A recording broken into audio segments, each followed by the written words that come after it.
Adam Virgo this week, gentlemen. Do you want an interesting fun fact? His middle name is John. Is it? Yeah. I don't know if that's true or not. Oh, it's a fact. Yeah? It's factual information, yeah. But what a fact. good talker he is. Yep. I really enjoyed it. He's still doing the commentary now, isn't he? Yeah, doing foreign games as well. Doing all sorts. To this, another eye-opener to an old school attitudes to football, like the dressing room. I mean, we've been in football and even sat there, we're like... A bit, never like that. The stuff at Brighton. And it's interesting. I want to get feedback from people watching what they think, whether it's missed. Because we always kind of say, you know, you needed it. We needed. But people watching it going, it sounds terrible. It sounds horrific. And is it being put out the game for good or for the bad? But I think if you're a YTS on a building site, I think you've still got to do the shit.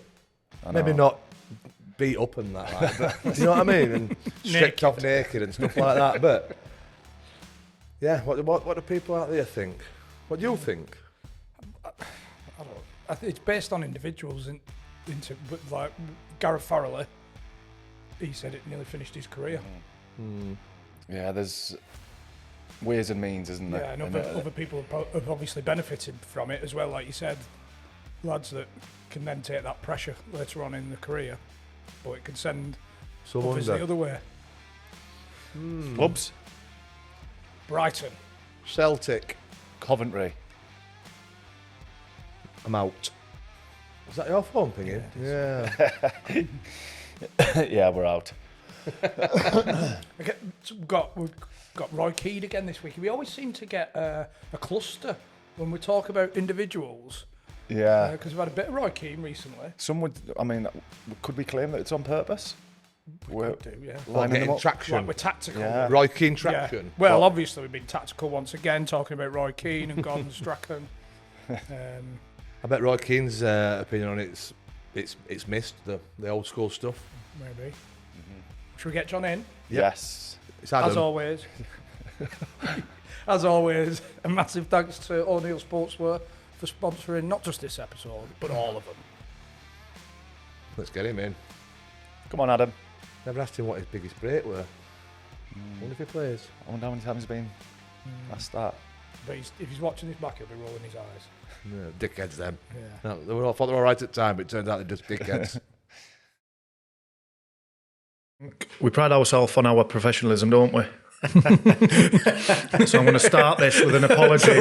Straight off the hook. I've walked down in a towel. He's come out bollock naked, and you're in the shower when you've arrived. So, on behalf of everybody, I apologise for that. On behalf of everybody in the corporation. I was just stood at the front door with just my shorts on, just looking over the Brighton. You know what I mean? It's loving it. Just taking it in. And then Adam walked up and was like, fuck, what the fuck is that? That's no way to talk about a get. Being met by the BFG. Yeah, that was interesting start, but yeah, no, thanks for having me. I was going to say utility player I've got here. Yeah, jack of all trades, master of none, I'd say. Yeah. It was just one of those situations that happened under Mark McGee. We played Preston, and we had a guy called Maheta Malongo who came in on trial, and he had a brilliant pre-season, and he scored like every game, and so we signed him, and we played away at Reading, and just after a game we thought, yeah, this is not. He's a really intelligent lad, and I think he's tried to be the head of the PFA and stuff. But we played Bristol City in the League Cup, and I think Darren Curry and I, between us, put 39 crosses into the box, and we didn't score. So Mark McGee was always one of those ones who loved a wind-up. So on the Friday, Dean White's gone, oh, can you come up to the office and see me? So I went up there, and then McGee sat there, and he goes, right, got to play you centre forward tomorrow. And I was like, I've never played centre forward. And I was waiting for Bob Booker, who's the other assistant, to start. I just thought it was a wind-up, and he was like, no, I'm being serious. We need you to play up front. So I was like, well, I've never played up front in my life. I didn't even play up front at school. And he said, don't worry about it. He goes, I'm looking to bring in a new striker. I just need you for one game. So I was like, really? And he said, yeah, go on. He goes, just play as a centre half, but just play up front. Just run around, kick, head, do whatever. So we played Preston, 1-1-0. Who gets man of the match? Me. So then McGee's a genius. So then we go to Leicester on the Monday, and I've never run so much in my life in that one game. And I always remember, the game was on Sky, and I always remember this because I said to all my mates, I'm playing up front today. This was on the Monday, so we went Saturday, Monday. So I was a 40-1 shot to score the first goal. So I've told all my mates, I'm playing up front, I'm 40-1, have a little tipple on me. I scored the first goal. It's the best goal of my career. Danny Cullett played it forward. I've brought it over my shoulder. I've brought it down, cut inside. Ian Walker in goal. Beat him at the near post. We win the game 1-0. Who gets man of the match? Me. We then go to Forest. We then go to Watford on the Saturday. Away from home, 1-0 down. Darren Curry then puts a ball into the channel. I've lost my footing. I've just got in front of Sean Dyche. I've taken a touch and I've spanked this ball into the top corner. Who gets man of the match? Me. We then play Forest on the Tuesday and win 1-0. Who scores the winning goal? Me. So I'm killing myself here like this. So I've gone into McGee afterwards and I've gone, look, can I go to the back now? And he's like, go to the back. He goes, you're my best player. So you're still thinking like that? Like I'm thinking you're coming off the pitch going, I tell you what, I'm a fucking striker. Oh, no, I was. And then I was just like, and then I got player of the month in the championship for October. So it was Playing just as like. a striker? As a striker. So it absolutely killed myself in terms of just go out there for a game. And I ended up staying up there for the season. And after a while, that kind of initial, that just started to fade out. It's like getting a new bird, innit? Yeah. You know what I mean? New manager. Yeah, like, Novelty. You're shagging like 3 or 4 times a day when you first start. Great for the first month, but then just slowly deteriorated and then like went 1 goal in 18. But again, we didn't have a lot of money and I think I ended up top scorer that season with about 10. It worked for a season. It kept Brighton in the league, but yeah, utility player, sort of. But people, that my first stint at Brighton in that one season, I probably played 4 different positions. Was there a lot of just the pressure's off? I can just if the ball bounces off us, it's fine because people aren't expecting much. A little bit, yeah. I think it was like that. I think if it happens to today's era at the Amex, then people think there's something seriously wrong that you're playing Lewis Dunk or Adam Webster up front. I think he did that the other day. He threw Adam Webster up front for about 5 minutes, and the whole crowd were just going mental, saying, "How have we not got a striker in our team?" and stuff like this. But unfortunately, that was just the way it was. Really, Brighton didn't have a pot to piss in. They just had no money at all. Leon Knight was there. Mark McCammon came in. It was kind of hit and miss. Maheta Malongo at the start of the season. So it was just the way it was. And I think what you say there, if you're into a Sunderland team in the chat and you get found out at that kind of level, but where Brighton was as a team, that it wasn't seen as the worst move because I actually started okay. I kind of got away with it a lot more. If I'd have started shit and then kind of just got worse and worse and worse, then McGee would just say, look, just come to the back. It just didn't work. But for the first 6 weeks, it worked an absolute treat, which was good while it lasted. But then when you're running around and you're trying and it's just not paying, and then you feel that you're not helping the team, then that becomes a problem. But then I end up scoring the equaliser against Ipswich on the last day of the season that kept us in the league, which was a really, really good season that year. But after a while, you do get found out a little bit. Well, lads must have been buzzing on at 40s, by the way. I know. Must have had some weekend. Well, it's called the Preston Park Tavern, and I used to go up there, and it was a 12:30 kickoff. So by the time I got back from Leicester, it was about 4. I went into the pub and the fucking whole place just erupted. Honestly, when I walked in there, everyone, here he is, get him a drink like that. The whole place.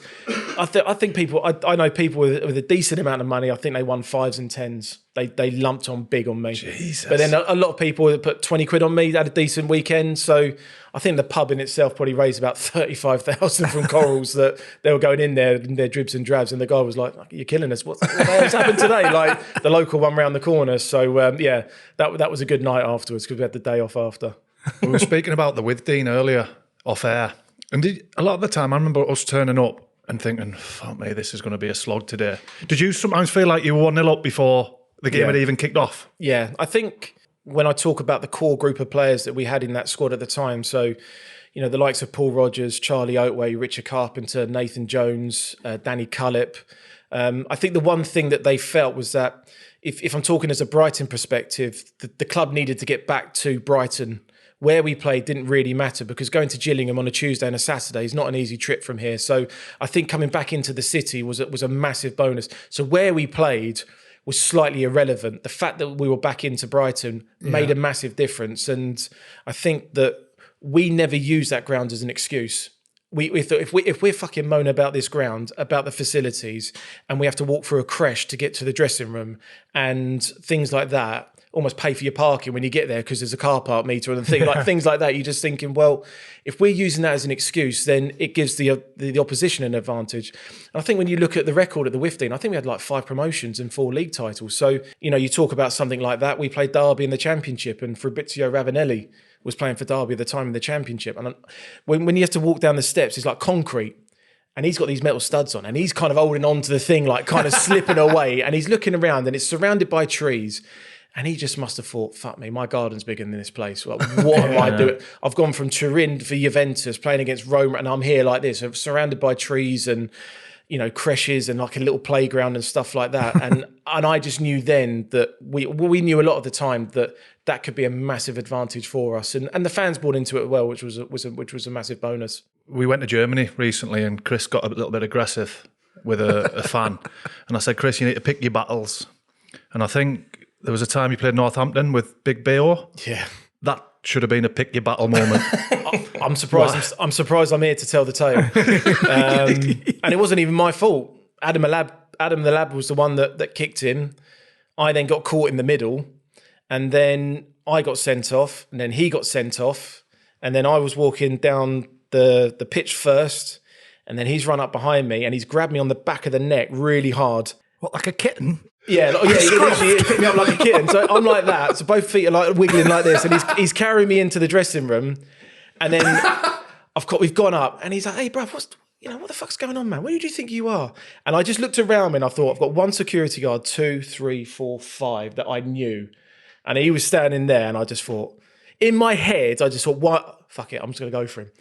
And I've just gone and thrown a punch at him, and he's gone, wow, bruv, what you do? And all of a sudden, he's just gone like that, and we've just absolutely meleeed, and all the security guards are just getting, and that Scooby-Doo thing where like they all go into a hustle, there's all that kind of dust and everything's kind of like that, and we got split up, and I remember the Withdean walls were so like really thin, and he was in the other dressing room. They had to lock him in there, and I thought he was going to punch a hole through the wall to try and get. He was fucking mad. He was really angry.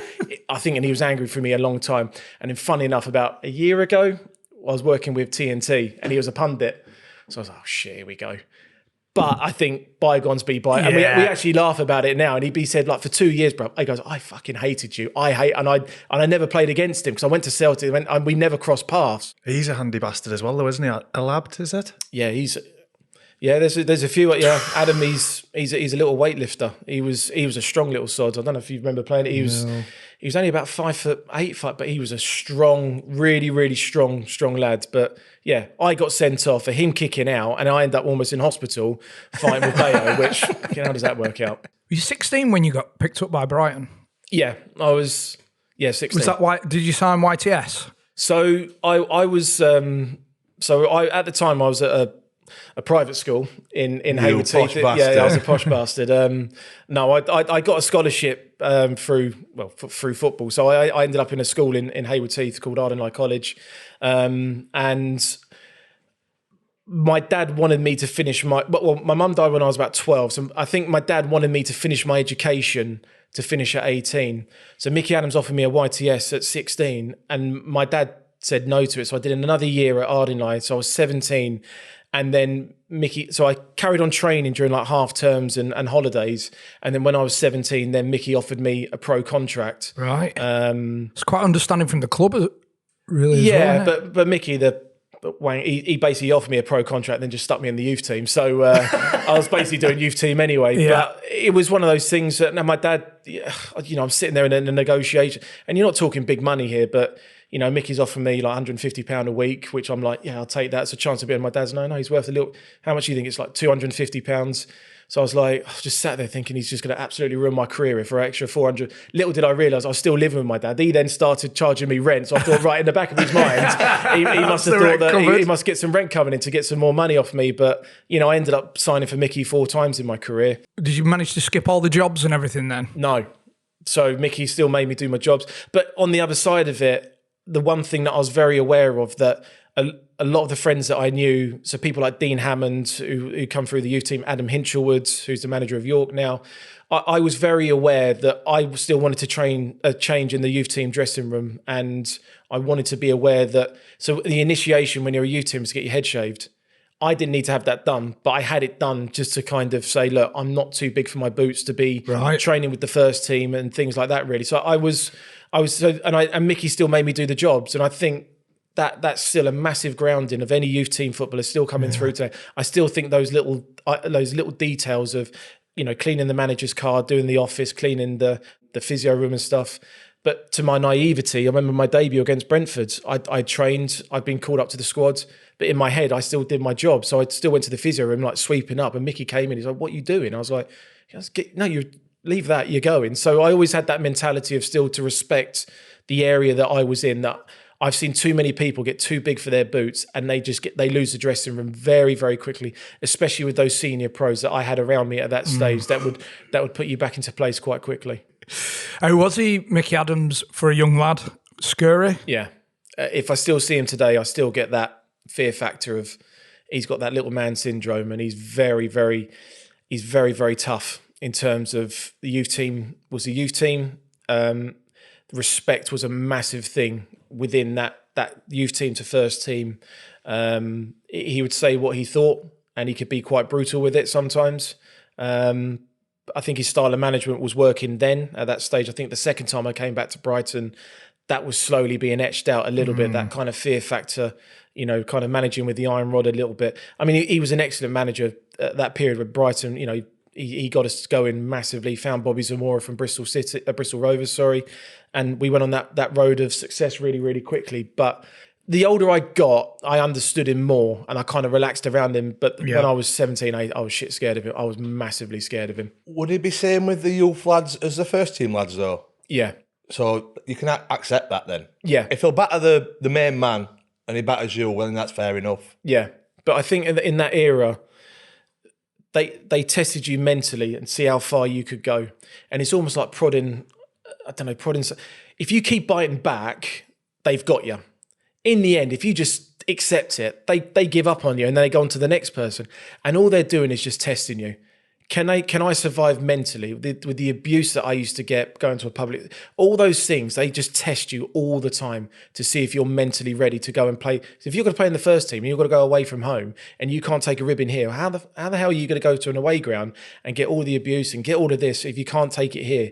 So the area that I grew up in, all my mates went to kind of everyday schools and they're all builders and late, but my era was like, I could go into a dodgy pub in Brighton and hold my own, but then I could go into like a black tie event the next, that helped me a lot. So I think a lot of people saw me going to a private school that, I was bent over, teachers' laps and kind of had my pants pulled down every day. Do you know what I mean? That's what they thought.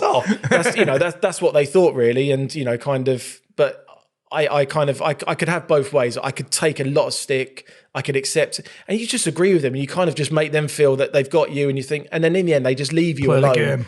But yeah, those senior pros were ruthless in terms of abuse. Who was the top lads on that front? Charlie Oatway, as you'll find out. Darren Carr was another one. Andy Crosby, Warren Aspinall, but.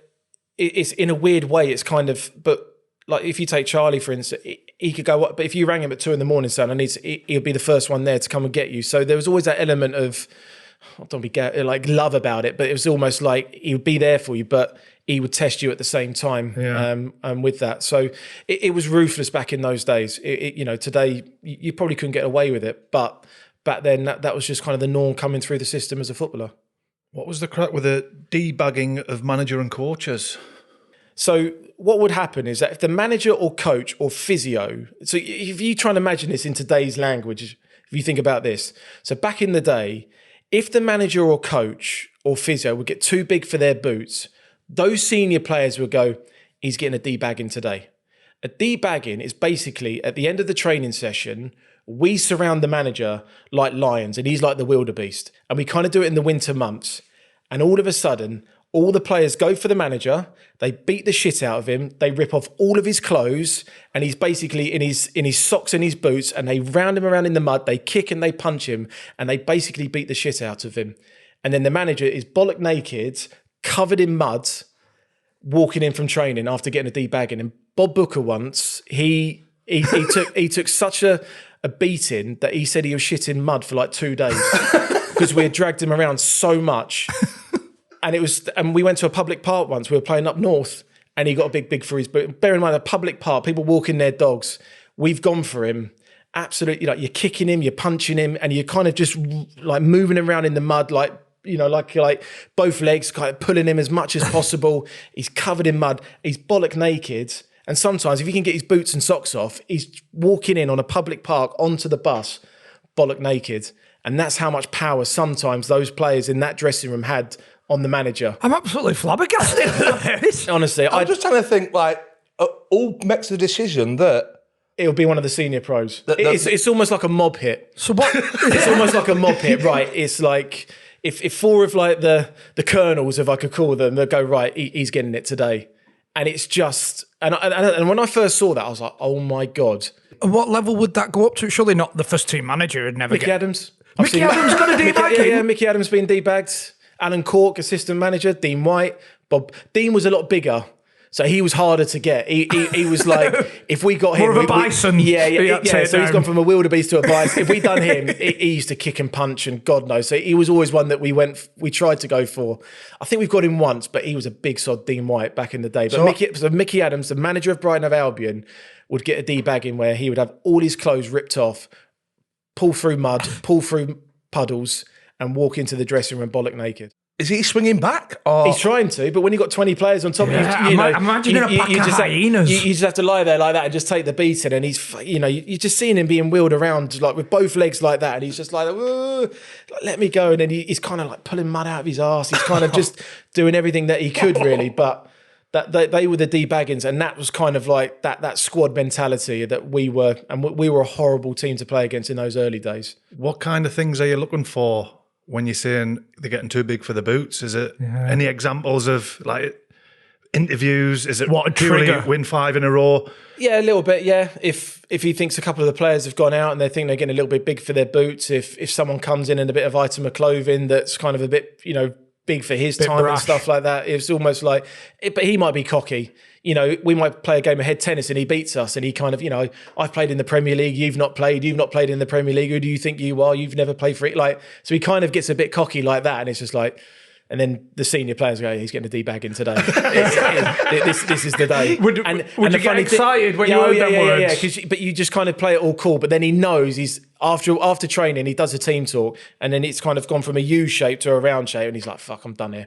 and he just knows, and it's just like go, and like Gary Hart, Kerry Mayo, just all that, just kick lumps out of him, and he'll have bruises on his legs, on his arms the next day where we've absolutely kicked lumps out of him. We did this strength test where you kind of find out who's pound for pound the strongest player in the squad. So you're kind of bench pressing your own body weight and doing, and he ended up being, and he was a fit sod, Nathan, and he had come out with his top off, like kind of like this, like ripped. He was ripped, to be fair.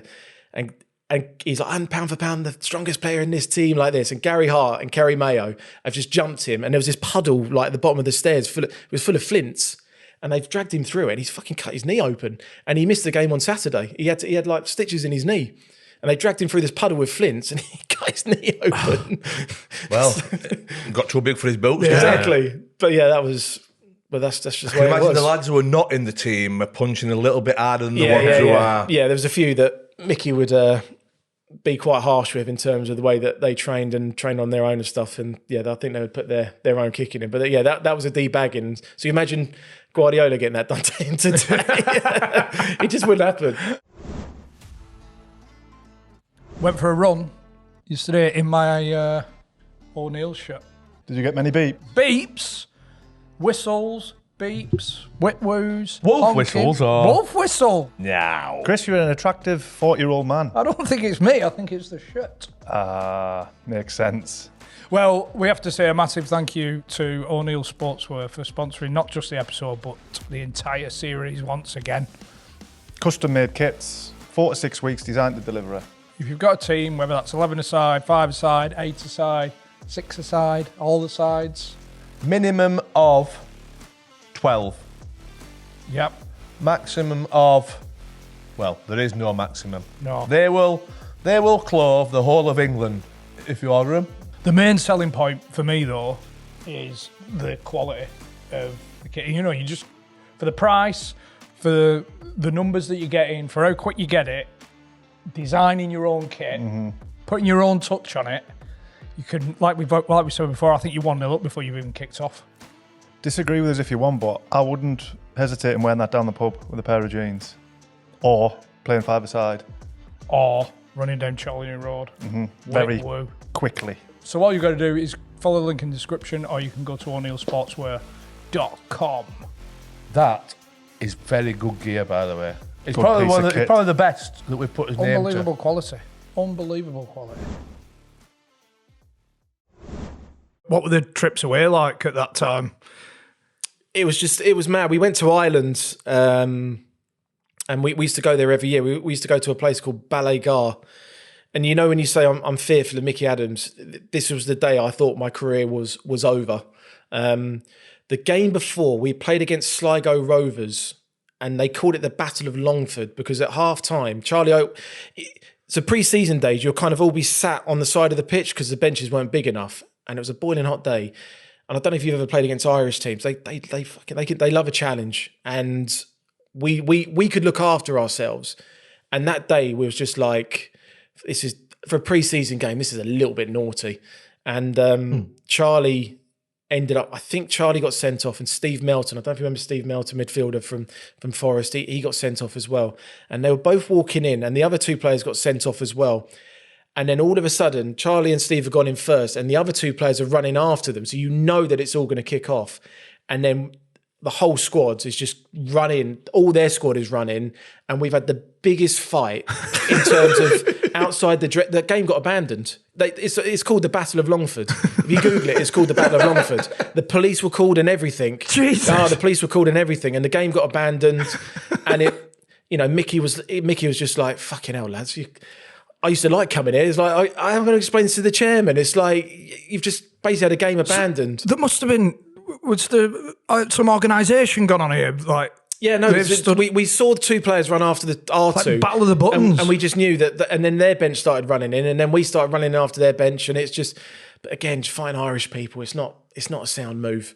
Were you involved? Did you get right? Well, you tried to, but it's all. But there was throat punches thrown, but it was kind of. But in the end, the police got involved, and it was like that, and that was kind of like the period where I was coming through into the first team, and I played against Shamrock Rovers, and I had a good first season, and then that second season, I was getting a lot of decent press, and the only thing you could do in Ballygar was there's a pub, a greengrocers, and a church, and fields. So we'd played I think we played Shamrock Rovers. So we're in the bar afterwards. And back in that day, that mentality was with Mickey. And again, Mickey trusted the play.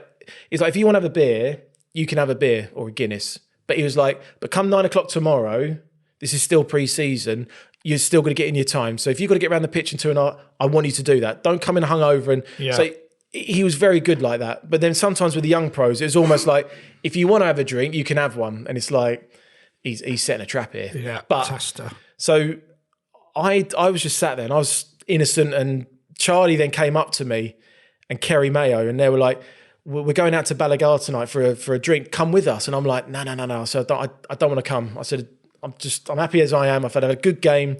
I said, I don't want to do it. And Steve Melton then comes in. He goes, yeah, come on, mate, come along. And they're only talking to me. And I was like, I don't want to come. I said, just leave it. So then Charlie's gone, right, I'll tell you what we'll do. If we get caught, you say you weren't with us. So then all of a sudden my head's thinking, well, I might get away with this now. But then I'm trying to think, well, I don't want to let them down, but I'm trying to play devil's advocate. And I thought, we're in the middle of Ireland. No one's going to fucking get found out. And I said, what? So if we get caught, Charlie goes, it'll be me, Steve, and Kerry. You're not involved. So I was like, right, okay, at least I'll get away with it. So we go out that night, have a great time. And then on the way back in the car, we get a taxi. And for some reason, Kerry Mayo decided to stop at a chicken shop. So it's like chicken burgers, chicken wings. So he's come back out and he's run into the car like with a big bucket of KFC, and he's gone to the driver, go, go, go, go. So the driver's gone and he's turned around and he's kind of gone, I didn't pay for it, did I? So I was like, we're sat there like, what are you doing? Just like, what are you doing? And he was, so the taxi driver's driving, and then Charlie said into his ear, and again, if you don't know Charlie, he's joking. He said to the driver, you better get me home in 10 minutes, otherwise you're getting it. So then the driver's gone, like really going quickly, going through the back lanes like this. And then, I don't know if you've ever done this, but the radio was playing some music. And I always remember the taxi driver having glasses. And then they started making up lyrics to a song about the taxi driver. Now, I don't know what the song was, but it was something like they're just taking the mick out of him. He wears glasses, la-di-da, he's a fat... and he's driving like this, and we're kind of singing away, and he's kind of absolutely hammering the taxi driver. We get into Balagar. He basically went... He goes, just get out of my taxi, just leave me alone, just go. Didn't want paying, just leave me alone. So go back to our room. So we're staying in families because there's no hotel. So we're staying with families, going to training the next morning.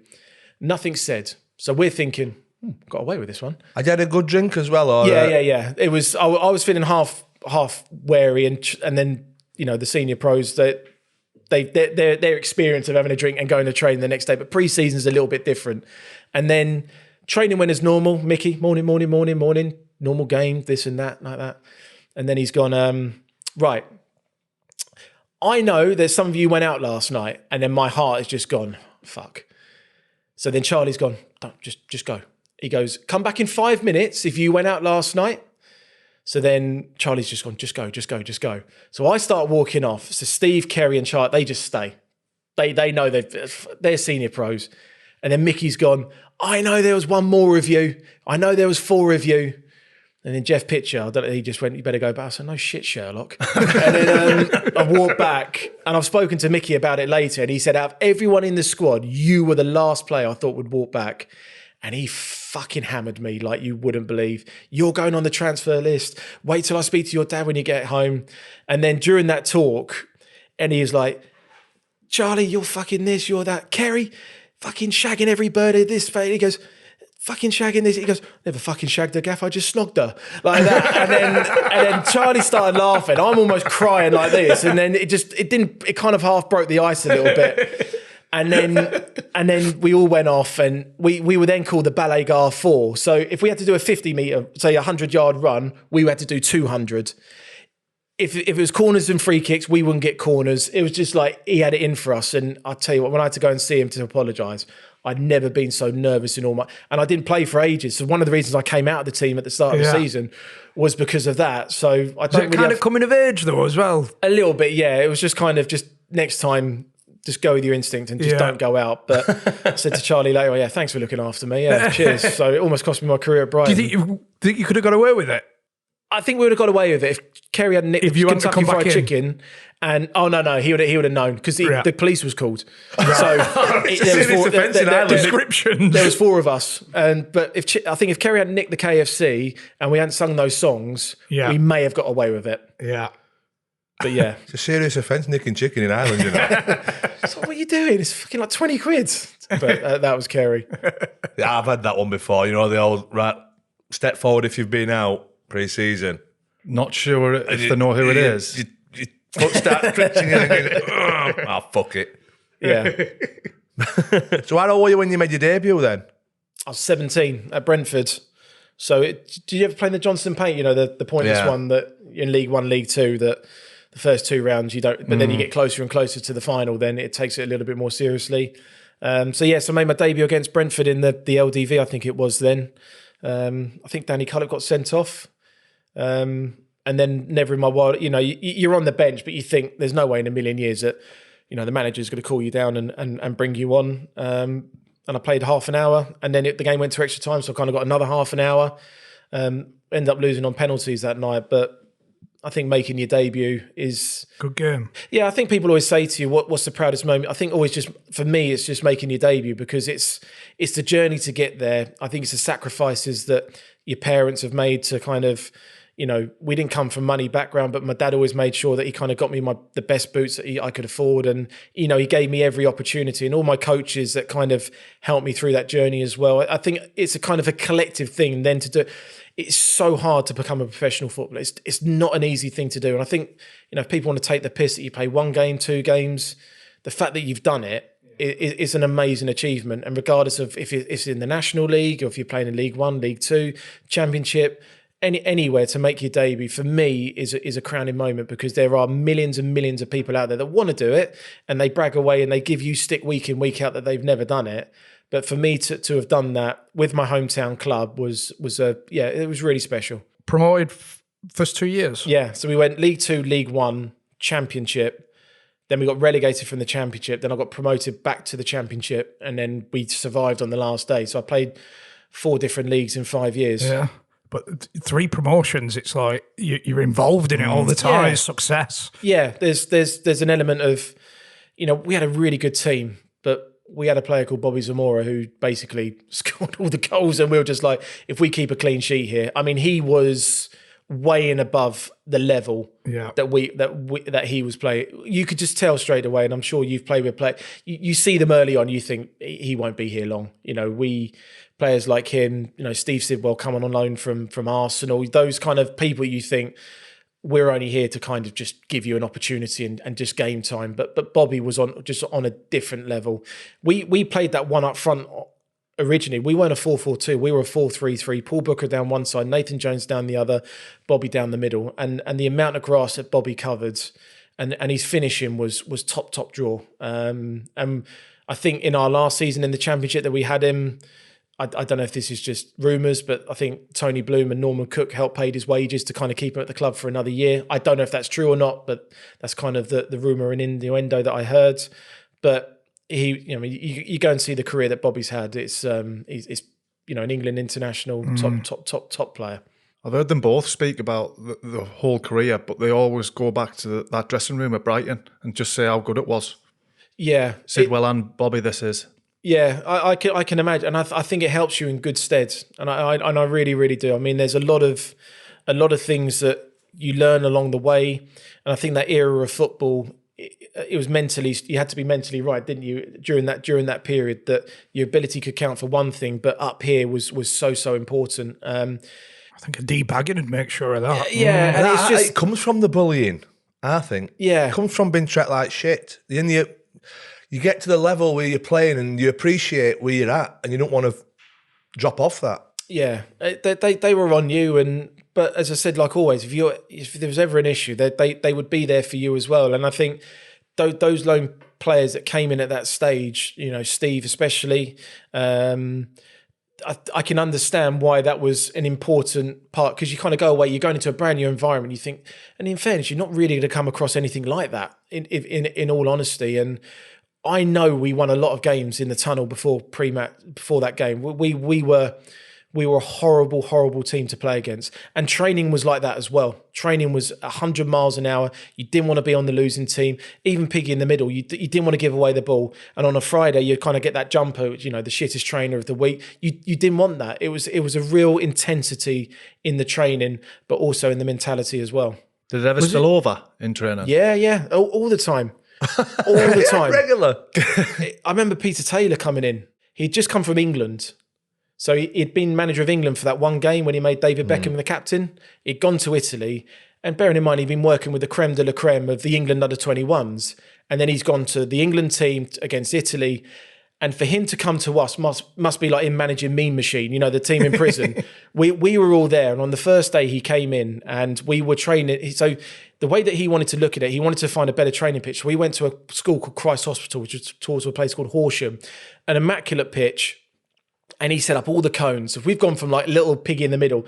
So all the cones were set up like a helicopter was about to land, colour coordinated. Everything was gearing to go, that this was going to be a different dynamic from what we've been used to. And on that first day, did it. Then he always finished with an old v young game. And I remember smashing Paul Brooker. And honestly, he got injured. Bear in mind the game's on the Saturday. You've got Sean Wilkinson 2-footing someone else. And the tackling was just like insane. And he was just like, what? And he went, whoa, what's going on here? He stopped training. He looked at all of us and he was like, what are you doing? It's like, well, this is how we train. No. He banned training. He banned tackling for a month. He wouldn't let us tackle each other. He just could not believe how we tackle. It was fucking full on, blocks, 2 foot. And I'm challenging Paul Brooker and he's kind of going off. He's got one arm around the other physio. He's kind of dragging a leg like he's like Black Hawk Down, just kind of coming off the battlefield. And he's looking over the show. He goes, Virgs, you fucking wanker. You fucking killed me. Like that. And Peter Taylor must have thought, I've gone from David Beckham, Paul Scholes to this.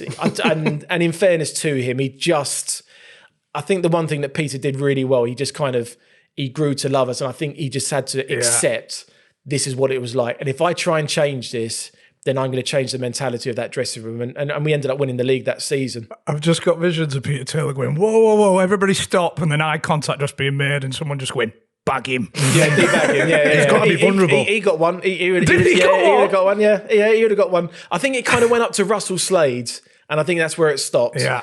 Would he know about the debagging? No. So he's literally on his back getting stripped off like, what the fucking hell, what's happening here? The first time he'll know, he'll be like that little pot in the middle and we surrounded him and he'll be like, but he probably wouldn't know what a debagging was. That's what I mean. He goes, why are they circling me like this? And then he'd just be like that, gone, we're doing tackling now, like that. And he'll go in, you guys are cunts, fucking can't believe on this, you egg this.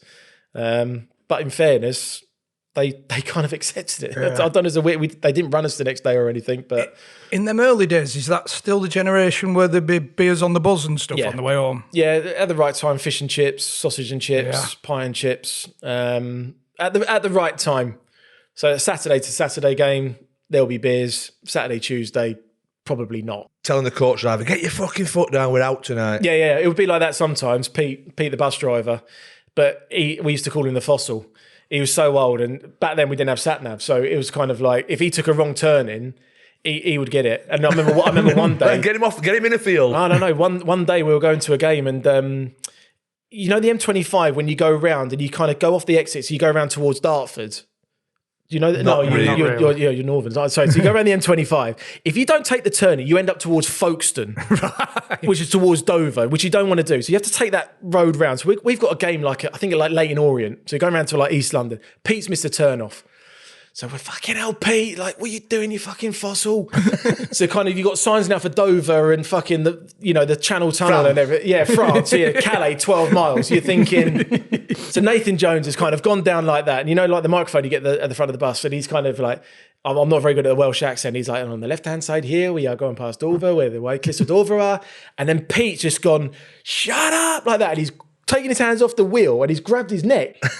And you can hear Jones in his Welsh accent, Pete, put your hands back on the wheel like that. And all the bus like that. And it's fucking veered across the thing like that. And it was just like, the Pete went down. It was just like, fucking hell. Mickey was like, Pete, what are you doing? You could have fucking killed us.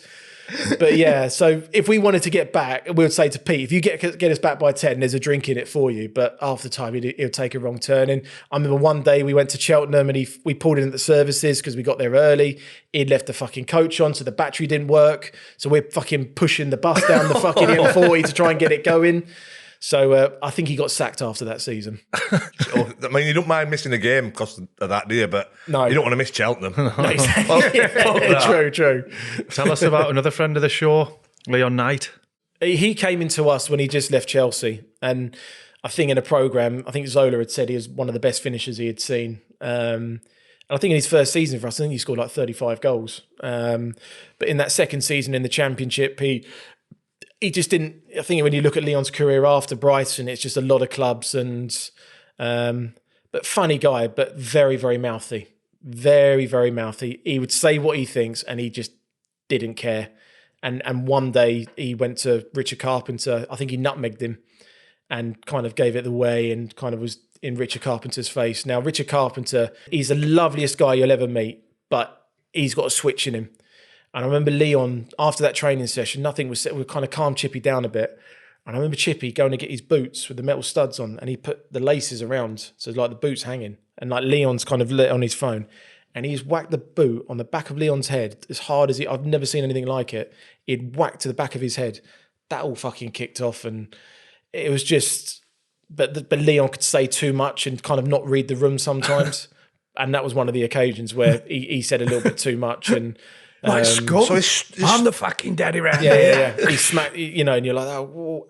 But you can't say it because Chippy would call it the clamp. Like if he got you in a clamp, you couldn't get out. You just had to kind of just admit defeat and just kind of and get a head, like a dizzy head and stuff, and he would let go. But yeah, Chippy was a strong per. But yeah, that day he whacked Leon on the back of the head with the fucking boot. I couldn't believe what I saw. I don't know if he cut him or not, but was it fine after? Did they have peacemaking session, or was it always frosty? No, I think Leon held it against him. But the thing with Leon was he just didn't care if you liked him or if you didn't like him. And I think and he's it's black and white. It's like, if he likes you, he likes you. And if he doesn't, he doesn't. If he thinks you're a prick, he'll call you a prick. And he said the same to McGee. You know what I mean? It's kind of like he'd say what he thinks. You know, when Coppell came in, was that the first time? Because as it stands, you're in the team, you've done well that first couple of seasons. When Coppell came in, you only played 4 games that season. Was that down to injury? Was it, did you not fancy it? The start of the season was down to going out in Ireland. So I lost my place in the team for the first half of the season with Mickey. Then Mickey Adams went to Leicester. And then Steve Coppell came in halfway through. So I played a couple of games under him. And then he brought in a player called Dean Blackwell, centre-half at Wimbledon, very, very good player. And then he had a young lad called Inga Marson, centre-half, that I think he knew from Brentford, back in that really good Brentford team that he had in League One. So I didn't really get a chance or opportunity to... He kind of went for experience at that stage, like experience. He even brought Dave Besson in. That's how, you know what I mean? That's kind of how experienced he kind of went. He's older than fucking Fossil, the bus driver. I'm pretty sure we got him like a 48th birthday cake or something for Dave for training once. It was so, but Dave was a great, but like there's experience and then there's experience. But he kind of went down that road. Paul Kitson came in. I don't remember Paul Kitson. Yeah, striker. Geordie striker. Yeah, he came in. So he kind of went down that road a little bit. So my kind of era of playing under Steve didn't quite happen. And that's when I went on loan to Exeter for 2 months. How did you find it at Exeter? I think if any footballers listening to this today, if you think where you are is worse, if you think it's crap where you are, so at Brighton, we had to wash our own kit. Like we had to kind of share a gym with university students. It was basic, very, very basic. There's always somewhere worse. There's always somewhere. So if you think where you are is crap, there is always somewhere worse. And I found that out when I went down to Exeter. I got a call from Martin Hinchelwood, and he just said, look, that momentum that you had, just go and play football. Neil McNabb was the manager down there at the time. We're Exeter. They were kind of struggling in League Two. Right. So they were quite near the bottom of League Two. And I just remember going down there on the Friday. We had Bury away as our first game. And I just kind of just drove down there. They gave me a kit, a tracksuit. So I literally went back to my car, got changed into my tracksuit, and then went onto this bus. Now, I moan about the Brighton bus. If anyone's seen the Jolly Boys outing on Only Fools and Horses, that bus, it was something there was like one table, no TV. It was just like the basics of basics. Like you're going on your school swimming lesson. Yeah, you know what I mean? There's like the 2 seats next to each other. You kind of sit there, it's just one, the toilet and stuff, no TV, just one table at the back. Fat burns in seats. Yeah, but then I just went into that dressing room. There was Kevin Miller, who used to be goalkeeper at Palace, Scott Hiley, Kwame Ampadu, dad of Ethan Ampadu, Sean Devine, Don Goodman, Steve Flack. It was an amazing dressing room of people, but it was a massive learning curve in terms of where I was. I thought I knew everything at Brighton. This was a whole new ball game going down there. It was Don, because we've had Don on. Love Don to bits. I've got a lot of time for Don. I think he's, the job that he does now as a co-com, I think he's excellent. And I see him every now and then when I do games for TV and we have chats and stuff. And he was right at the end of his career, and we had what was called a gym, but it wasn't. It was just like 2 weights and a bike that didn't fucking work. It was just like, and like when you go to your grandma's house and like their old dog walks in, and it's kind of like white beard, it's just kind of like this, and he's walked in and he's like, morning mate, because he was injured, so I saw him on the Monday. I played at Bury on the Saturday, so I saw him on the Monday. So, morning mate, you all right? So Adam, nice to meet you. Yeah, nice to meet you. He goes, how long are you on loan here for? I went, 2 months. He went, this place will fucking break you within that time. Like that. And I went, really? He went, yeah. He goes, this place has just finished me off now. If I get to the end of the season, I'll be amazed. Give me 3 more weeks and I think I'm done. And I think that he just... went and lay down in front of gas fire. In the corner. He's just trying to stretch a little bit. And I'm just sat there like, fucking hell. I've just had the bus journey to Bury, which was fucking mental. And then I've just got this senior pro come in. This place will just finish you off like that. And I was just like, Christ. But You just referred to Don as an old dog. I'm just trying to kind of, for the listeners, I'm just trying to, he's a spring chicken, but the way that he walked in towards the end of his career. The old dishevelled man. He was kind of on his last legs a little bit. But lovely guy. But the way I'm trying to describe it was he was struggling.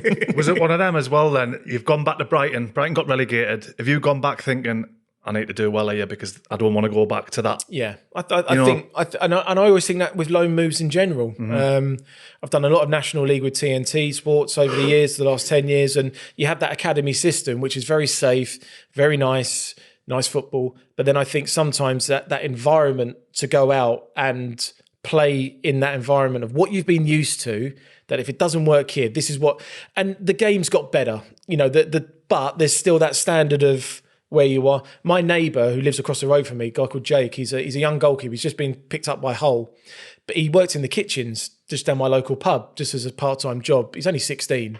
And I went in there and I said to him, learn how to fucking catch the ball, learn how to save the ball, because if you don't, this is where you'll be working. Yeah.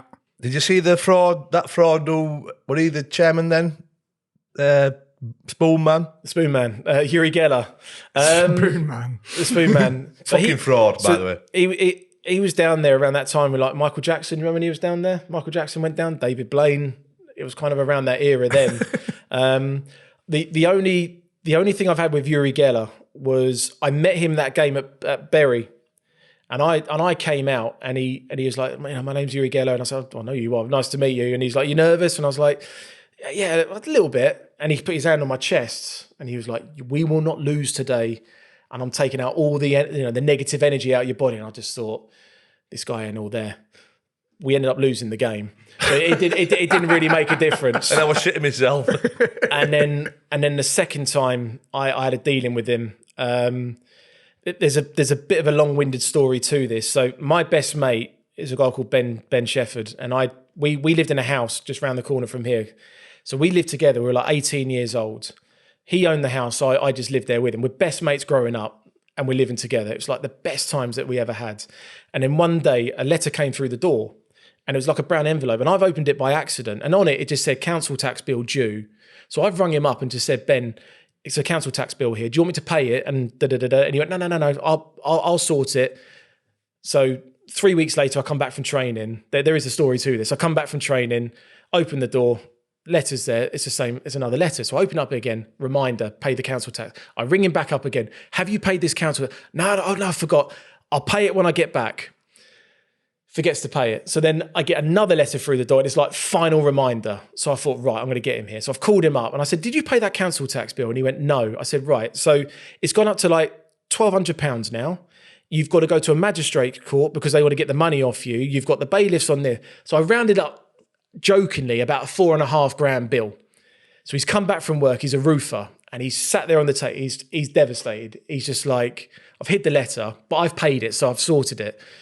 And he's just like that. And he wasn't eating his dinner. And in the end, I said to him, I've paid it. I'm only joking. And he's like, you wanker, you this, you that. I've been fucking worried all day. I didn't eat my dinner. I've done this. I was fucking worried sick. I didn't know what to do. I had a drink at work even. So, you know what I mean? It was like that. And he goes, I'll get you back one day. I'll get you back. And I was like, how are you going to get me back? I said, you're never going to get me back. I was like, what are you going to do? Fast forward a couple of months. So I'm down in Exeter on Christmas Day and we train Christmas Day morning. We got Torquay on Boxing Day. So I living in Brighton, it's like a 3.5 hour journey. So I called my dad and I said, look, it's like a 7 hour round trip for Christmas. Like, as much as I want to come back and see you, it's just a lot for me to do. So I'm going to stay here. So I had Christmas lunch in the hotel on my own at the St. David's Hotel. If any Exeter fans are listening, that's where I was staying. 6 o'clock, my phone goes. And it's the old Ericsson block, and it just says call on it. So I picked up the phone. Hello? And he went, oh, hello, Adam. Is Yuri Geller here? So I've gone, Yuri Geller. I went, hello, mate. He goes, yeah, just seeing how you are, how things are coping like that. And I was just like, Yuri Geller. And I've put the phone down. I thought, it's Ben. He's calling me on the wind-up.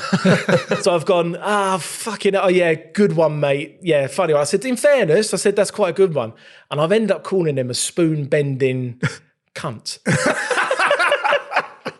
I said, stop pretending to be that spoon-bending cunt. And he went, sorry? And I went, yeah. I said, in fairness, that's funny. I said, good one, well done. My hotel door goes. And there was a player on loan from Portsmouth called Cole Pettifer. And he's gone, is Yuri Geller rung you? And I've got the phone in my hand here. And I'm like, what do you mean? And he's just ringing all the players to say Happy Christmas. So I've just then gone, hello? And he went, hello? And I went, is that Yuri? He went, yeah, yes, Yuri. And I was like, I'm so sorry. I said, I thought it was my mate winding me up. I said, I really thought it was my mate winding me up. And he was like, yeah, I don't appreciate being called that. And I said, no, I get it. I totally understand. And then the next... As if you've gone with cunt and all. Yeah, I know. And then the next morning, I'm going on the bus. Do you remember Steve Perryman? Yeah. Director of football. Adam, can I have a word with you? So I'm like, oh, God. Yeah, we've had a call from Yuri this morning. He's not very happy with you. And he kind of, and I said, yeah, but I thought it was my mate winding me up. He goes, yeah, I get that. But he didn't appreciate what you called him. And I was like, yeah, I'm sorry about that. And then I had to go and apologise to him the next home game. And yeah, he accepted my apology. But that was my only dealing with Uri Geller. And then after that, I think I went back after. I never want to see him again. I'm just saying someone's took me phone. Sorry, that was me mate on the phone or something. Yeah, I'm not taking responsibility for that. True, yeah. Yeah, so... That's poom bending cunt. Yeah, slightly regret that one. But yeah, that was my second dealing with Yuri Geller.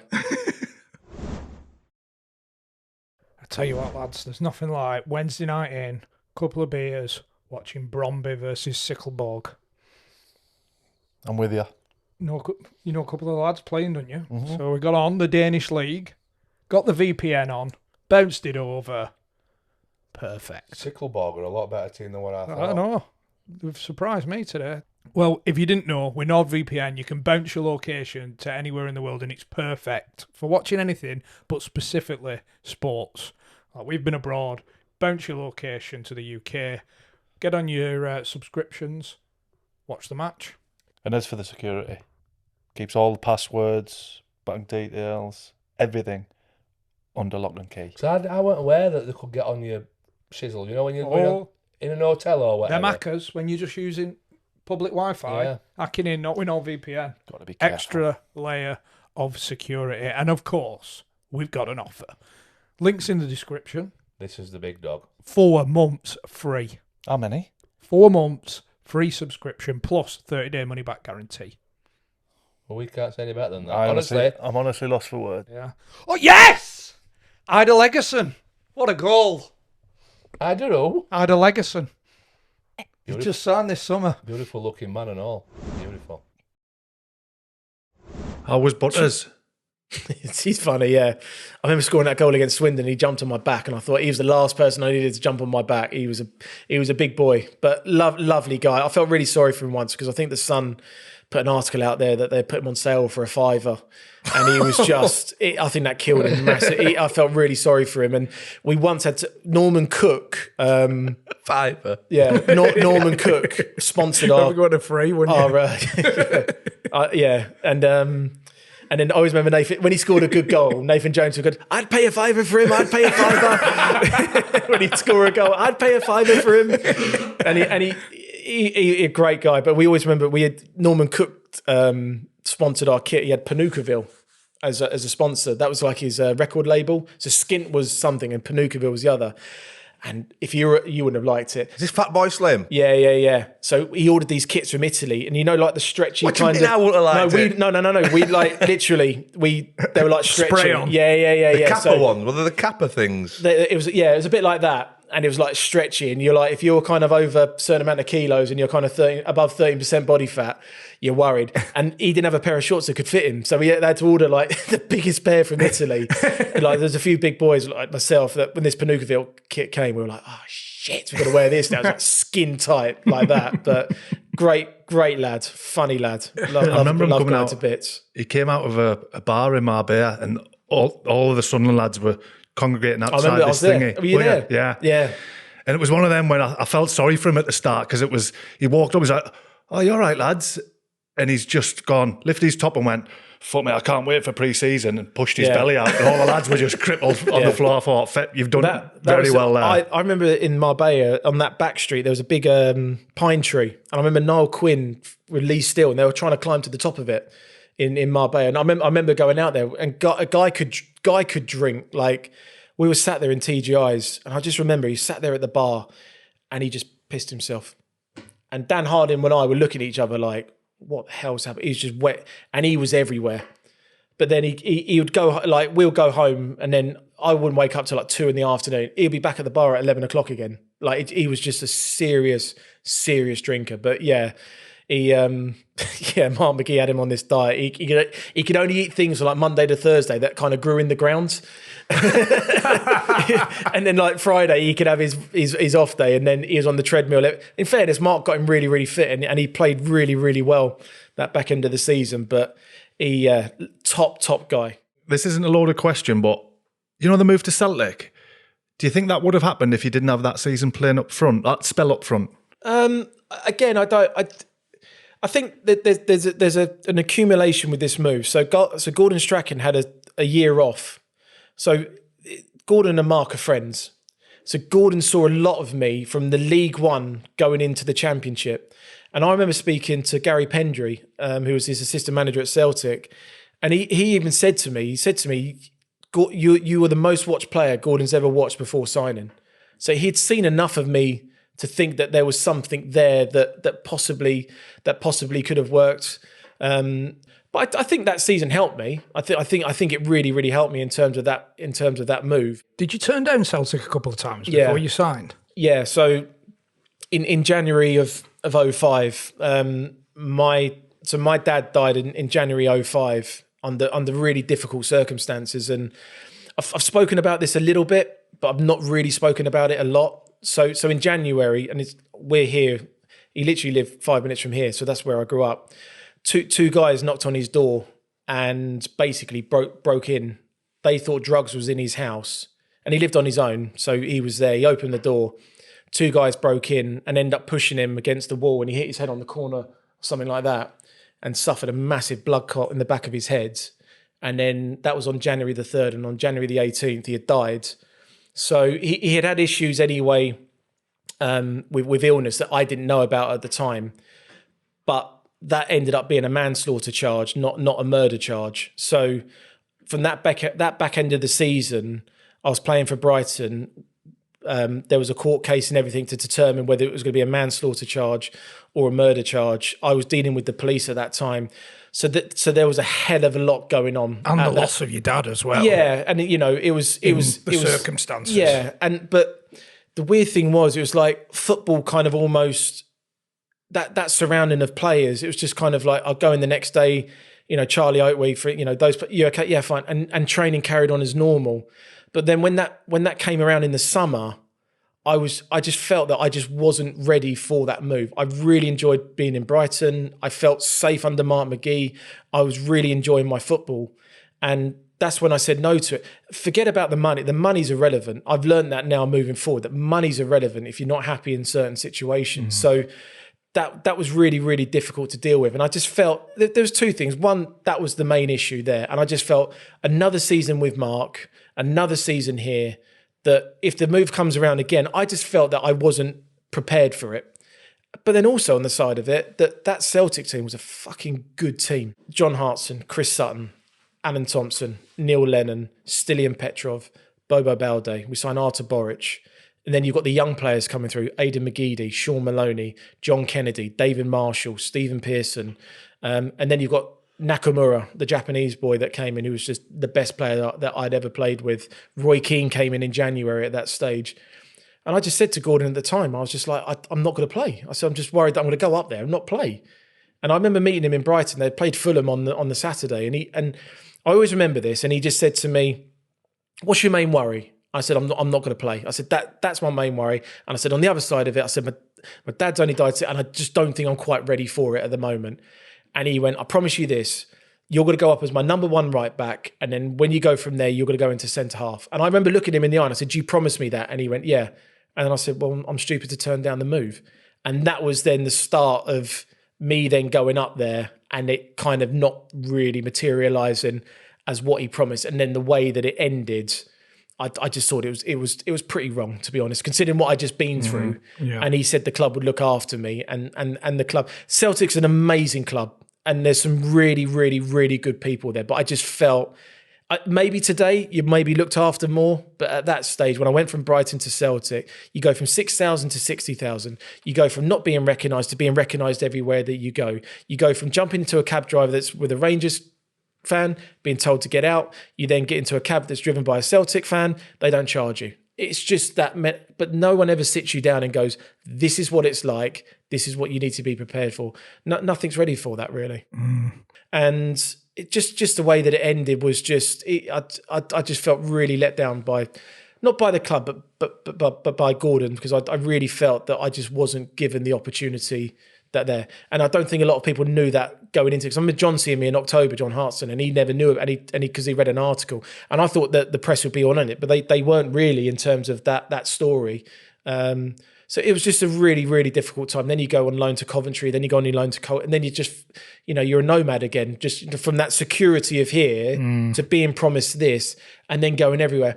And I kind of felt from there, I lost a lot of confidence, and I just think my career kind of just went the other way after that because of those incidences. It sounds like that Brighton changing room were more than just teammates. Where you speak about, I bet, well, a lot of them there for you, and the safety blanket. Every player came to my dad's funeral. Every single player that came, and there was old players that were there, and that was kind of like the community of it. They were really close, and it's a shame really, because you lose grounds, but those moments, you have so many teammates, and those moments that they are really, really there for you in terms of that, and they really looked after me. So they kind of got me through. But then when you go into a dressing room, when you don't have that support network, you're on your own a lot. Did you manage to click with anybody in that Celtic dressing room? Yeah, John was a great guy. He was he was amazing. He was really there for me in a lot of those times. First time I went out for a meal, I didn't know he was in the restaurant, but he kind of covered my bill. Just small things like that. And he used to have a place in Spain, so I've got one down there as well. And I'd see him every summer, and we'd go for a beer, and we'd have a round of golf. Really nice guy. But that was kind of like the Simon Ferry era. The Thomas Gravesen then came in. But yeah, Gordon was just. I just think that there was an incident in America at the end where we went pre-season training, and we had a game against DC United. Do you remember a player called Freddie Adu? Yeah. 16-year-old striker. He scored a hat-trick against us that night. I didn't play that night, and we lost 4-1. So we were training at Harvard University the next morning, and we ran. We properly ran. I always remember doing this drill where you had to pass the ball into the edge of the box, run, get the ball back, and you're kind of dribbling up to the other end, and you're just doing like a run of the pitch. If you didn't cross the ball in properly, if it went too high, too far, you then had to run round the goal and then do another sprint. And you had to do that 5 times. And Gordon ran us that day, and the grass was a little bit longer. It was just hot. Yeah, and he fucking killed us that day. And he called us at the end. And I always remember this. He went, when Celtic lose, it goes round the world. When you lose, because MLS is nowhere near what it is now. I mean, it was a bunch of amateurs back then. This was pre-David Beckham era. When Beckham went there, and he said he's playing with a gardener, and he's playing with a pool attendants and stuff. And I always remember Gordon going, when Celtic lose, it goes round the world. It's not like a fucking team like Brighton. When they lose, no one cares. And I stood there and I was just like, I didn't even play. I remember Stilian Petrov looking at me thinking, what's he said that for? And I went up to Gordon afterwards and I said, you're bang out of order for saying that. And he went, what do you mean? He goes, what did I say? I said, well, when Brighton lose, no one cares. I said, funny enough, when Brighton do lose, it makes a massive difference, because a win bonus back in those days could contribute towards your mortgage and stuff like that. And I just felt towards the end, he was targeted towards you. Yeah, and then I trained with the reserves, and then I come in on my own. And I thought from that meeting, from what you promised me to where it ended up, I felt massively shafted. I'd rather him at the end of the first season just say, look, it's not worked out. Yeah. We'll pay up your contract and then you can go. But that last season, I'm with the reserves, and then Thomas Gravesen pulls up, so it makes life a lot better. In the reserves, I was in that reserve team that went to Ireland with Derek Ryden and Thomas Gravesen, so I was part of that pool club, with Simon Ferry and stuff. So talk to us about Thomas. I mean, in fairness, Simon Ferry said a lot of what there has to be said. He was just so funny. Like the pool stories, the Call of Duty, him shouting at Simon. I was playing in that game, when he ran everywhere. If you can't play here, lad, you can't play at Celtic and things like that. And I remember Gordon Strachan, he was having a team meeting and Thomas Gravesen had a paper. And during the meeting, he put the paper up and he had 2 holes in the paper and you could see his eyes through the paper like that. And then he just put it back down. And it's just like, He was just absolutely nuts. I think he dated a porn star as well. Yeah. And that was all in the paper. And I was reading the News of the World, and there was like this middle page spread on him and her. And I was just like, I think she'd been with a few of the other Dutch players. And I was just, he went, hey lad, pass us that paper. I just thought, fuck that. I just threw in the paper and just left. And he come down in a massive fucking hump that day. But yeah, lovely guy. Just didn't care about anything. So do you know when he's battering Gordon and you were like, eating him on because obviously you're not. Yeah. It's just like keep win, Thomas. Yeah, keep win. He'd go with that. He wanted to car share with Aidan McGee, and he was like, "We'll go and get a Bugatti." And then like Aidan's like, "Why do I need a Bugatti for it? I've got my car. You just drive my car and you drive yours." And he's like, "Think about it," like that. And he's telling everyone, and Aidan, and then he just completely denies it. He goes, I never said that. And then Aidan's like, you're making me look like an absolute cock. You told me that. And I'm telling everyone that you're, and he goes, I deny everything you say. I deny everything. That's not getting enough credit for it deserves, that putting eyes in the newspaper. Imagine being the manager and looking down and just saying. He must have just pre-planned it. Just during the meeting, he just went like that. And it just like two eyes in the newspaper looking through it. It's like, but you just sit there and you say, Thomas, what are you doing? What are you doing? Because he just really didn't care. I just don't. Not cared about the football, but cared about life, Gordon, and just everything. I just don't think he just had, and I think that's where, I don't know if you ever saw that video when he beat up Robinho at Real Madrid. Do you know what I mean? Just he could turn, but I just think you're in the reserves, great, don't care. He just had that mentality, really. Did you get a dressing down from Roy Keane? Right. So he came in January, and I just remember once I got a text message from him out the blue, and he lived around the corner from me. So I actually got to know him quite well. Whether he admits this or not, I don't know. But he was a really, really good, like you see the side of him now on the, how that's what he's like off the field. He's a completely different animal on the field. Fantastic player. And he texted me, I got this, he said, hi Adam, it's Roy here. So I didn't have his number. And he said, can you pick me up and we'll go to the game together on the Saturday? So I've picked him up, but my missus at the time, so I said, look, we're picking up Roy Keane. I said, just sit in the back. Fine. So he gets in, he jumps in the car, sits in the front, drive all the way there. Nothing's really said. And then on the Monday, he goes, can I have a word with you? And I went, yeah, of course you can. I thought, what have I done wrong? And he literally went, don't ever pick me up again with your missus in the car. Don't ever pick me up again with your missus in the car. I was like, and I thought he was winding me up. And he went, no, don't ever do that again. And I was just like, fair enough, fine. It was just a really weird thing. It's a strange one, that, isn't it? Fair enough, I sat him in the back and she was in the front. But yeah, that was the only, and he said, don't ever fucking do that again. Don't ever pick me up with your missus in the car again. I was like, no reason why? I just think he just felt that. Bit awkward. A little bit, yeah. I don't know why, but then after that, when he did they have any conversation, your missus and not really. No, I was chatting away to him and introduced names and stuff, and then it was off. But yeah, it was very very odd. But he had a right go at me, just saying, "Don't ever fucking pick me up again with your missus in the car. Don't ever do that just get a taxi, Roy." Oh, I said that to him after. I said, fair enough. And when he texted like, I'm not picking you up again. Do you know what I mean? So drive yourself, you could. Yeah, there you go. I don't think he had a car. Yeah. I know, but yeah, that happened there. Did he ask for another lift? No, no, he didn't. No, just imagining that conversation with Roy Keane. Yeah, it's fucking her or me. I wouldn't have given him Choose. one. Yeah, I wouldn't have given him one. Yeah, I'll pick it up, Roy, then just not. Yeah, fucking. Yeah, I think after that I just said get a cab. How many games did you play in that first season? I only played 12. Yeah, I didn't really play many. I mean, to be honest, I started right back, then I went centre half, then I went centre midfield, then I played up front, and then you're playing in every position. And then I played at Motherwell. I got man of the match, and then I really felt. And I think this is where I knew my time was up, because back then January was the African Cup of Nations. Yeah, and I'd been speaking to Gordon, and a guy called Steve McManus had come in from the team from nowhere. And I wasn't really getting much of a chance. And I thought in that January period, that would be the time that I'd get my run of games. I play against Motherwell, I get man of the match, I play the next game, and then just get bombed. And it's just like, I just no never... chance. Not really. I just didn't really get a run of games. But when you're playing 4 different positions, it's fucking hard to get settled in. And when I talk about the levels, when you ask the first question, you're a utility player. I am for a game, but when you go to Celtic, when you go to that level, we played Manchester United pre-season, and I played second half up front, and you're playing against Vidge and third.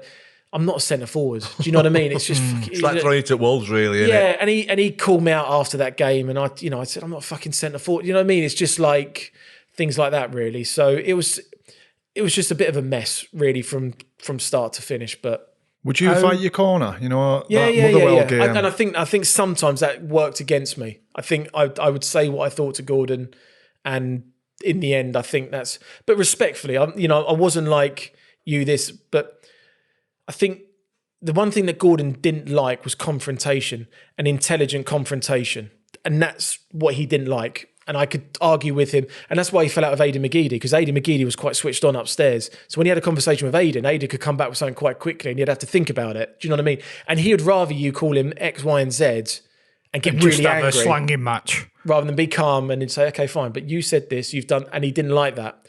But manager-wise, in terms of tactics and coaching, different class. But man management skills are very, very difficult. Who's the best you played under for man management, tactics, the whole package? Ian Dowie.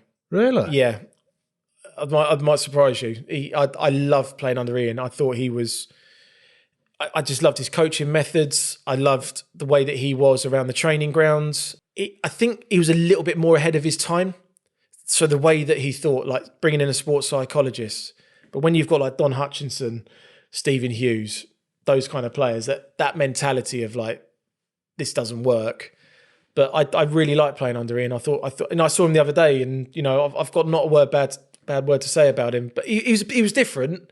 But you had to buy into it. If you didn't buy into it, then it just wouldn't work. And I think that's where, along the lines, he didn't have that success in different areas because of maybe the way that he was. But I really enjoyed playing under Ian at Coventry. I remember he was half mocked because he was one of the first. They had the foam rollers on the pitch for the warm-ups, then glute bands, doing all that. Yeah, he did all that. And it was like, what's he trying to do? Well, now it's flipping, everyone's doing it. Yeah, and that's what I was saying. I think he was just a little bit ahead of his time. That's the problem, though. You've got old fucking stubborn in the ways players. Don Hutchinson, what the fuck is this? There you go. Yeah, Elliot Ward and Rob Page and all that. But I just thought he was just a little bit ahead of his time. If you've got a young dressing room that will buy into that, you've got it. But when you've still got that senior pro, old school mentality, don't tell me that I need to see a psychologist. Like, we don't need motivation videos before games. It's kind of, that's the way of the world. But yeah, I really enjoyed playing under Ian. Obviously, won the SPL. Yeah. The way that you talk about Celtic now, which kind of title-winning team are you most kind of proud of? The first one, I think, is always the special one, the League 2 one. That's probably the most special one because you do it with that group of players, as you say, the family. You go to Marbella at the end of the season and it's just like everyone goes. It's not like 5 of you go. Everyone went at the end. And I think that, again, that just showed the mentality of just like how close we actually were as a team. So I think always the first one you win is the one that you always do remember. Yeah. Did you get your confidence back, when you went to Coventry under Adams, because he knew you, and was there any sign of you? Well, not really, because I did my cruciate after about 30 seconds. So I played at Cardiff and I did my cruciate. Dave McNamee got injured. I came on and I went up for a header and did my cruciate. So by the time I came back, Mickey was right at the end of his tenure. I came back and I think I scored at Leeds, and then he had a couple of bad results, and then he got the sack, and then Adrian Heath came in as a caretaker manager, and then that was carnage as well, because there was big how can I say it, big friction between Rob Page and Michael Doyle. Oh, we've heard about it. Yeah. Were you there for that? Yeah, I was there. Yeah, it was Was that the big fight with the teeth and that? Yeah. Yeah. And that was not the thing with Michael Doyle. He's like, you see him for coffee in Leamington Spa. He's like the nicest guy you'll ever meet. You see him he can just be a bit of a prick, like on the pitch. It just like, especially when you're training. I always thought you were a dick playing against him. Yeah, but for us that's fine because it's winding you up. Yeah. But when he's doing it to your own teammates, and there's a lad called Chris Birchall.